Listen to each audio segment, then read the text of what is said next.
சிவபக்தர்கள் எதுக்கு பயப்படுவாங்க?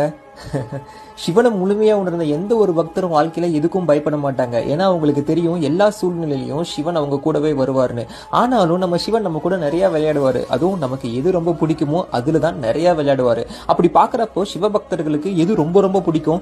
சிவனோட முக்கியமான விசேஷங்களான சிவராத்திரி அப்போ கண் விழிச்சு தேவாரம் திருவாசகம் பாடி சிவனை தரிசிக்கிறது பிடிக்கும். கார்த்திகை தீபம் அப்ப அண்ணாமலையார் கோயில்ல இருந்து தீப ஜோதியை தரிசிக்க பிடிக்கும். பௌர்ணமி கிரிவலம் போயிட்டு அண்ணாமலையாரை பார்க்க பிடிக்கும். ஆருத்ரா தரிசனம் அப்போ தில்லையில நடராஜர் பெருமானை தரிசிக்க பிடிக்கும். பிரதோஷம் அப்போ சிவசக்தியை தோல்ல சுமந்து கோயில வலம் வர்றது பிடிக்கும். இதெல்லாம் சிவபக்தர்களோட வாழ்க்கையில மிக மிக பொக்கிஷமான நிகழ்வுகள்.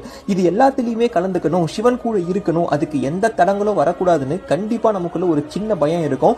சிவனுக்கு தெரியும் நம்மளோட விருப்பம் என்ன அப்படின்னு. நம்ம கூட கொஞ்சம் விளையாடினாலும் கடைசியா அவரை பார்க்க வச்சிருவாரு. அதுதான் அவரோட கருணை. இப்ப நான் சொன்ன பயம் எல்லாம் சிவன் மேல இருக்கக்கூடிய